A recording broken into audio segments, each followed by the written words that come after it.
தற்போதைய முக்கிய செய்தியை பார்த்துக் கொண்டிருக்கிறோம். என்ஐஏ அதிகாரிகள் பல்வேறு இடங்களில் சோதனை மேற்கொண்டு வருகின்றனர். இந்த சூழ்நிலையில் 3 மாநிலங்களில் நடத்தப்பட்ட சோதனையில் டிஜிட்டல் கருவிகள், 4 லட்சம் ரூபாய் பணம் உள்ளிட்டவை பறிமுதல் செய்யப்பட்டிருப்பதாக தெரிவிக்கப்பட்டிருக்கிறது. தமிழ்நாடு, கேரளா, கர்நாடகாவில் சுமார் 40க்கும் அதிகமான இடங்களில் இந்த சோதனையானது நடைபெற்று வருகிறது. என்ஐஏ அதிகாரிகள் இந்த சோதனையில் ஈடுபட்டு வருகிறார்கள். ஏராளமான டிஜிட்டல் கருவிகள், 4 லட்சம் ரூபாய் பணம் பறிமுதல் செய்யப்பட்டிருப்பதாக தேசிய புலனாய்வு முகமை அதிகாரிகள் தரப்பிலிருந்து தகவல்கள் வெளியாகி இருக்கின்றன.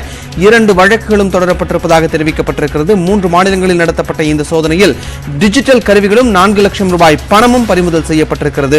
40 இடங்களில் தொடர்ந்து 3 மாநிலங்களில் 40 இடங்களில் என்ஐஏ அதிகாரிகளின் சோதனையானது நடைபெற்று வருகிறது. அது தொடர்பான முக்கிய செய்தியை தற்போது நாம் பார்த்துக் கொண்டிருக்கிறோம். இது குறித்த மேலதிக தகவல்களை தொடர்ந்து அடுத்தடுத்து வரும் செய்தி தொகுப்பில் நாம் பார்க்கலாம்.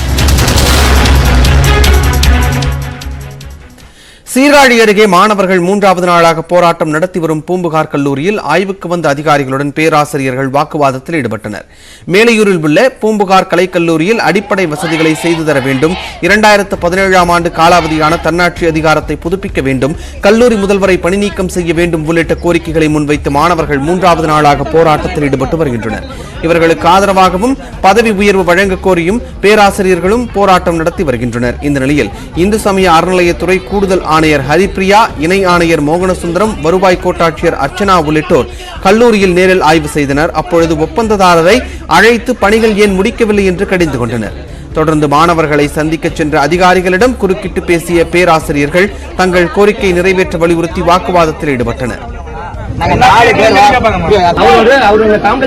அதனால மேடம் எந்த ஃபைலுமே இங்க மேடம் சரியா மூவ் பண்றது கிடையாது. அவர் எங்களுடைய வழியா அவருக்கு டிரான்ஸ்பர் ஆகி போயிடலாம் அப்படிங்கிறதுனால இவ்வளவு பிரச்சனைகள் காரணமே மேடம்.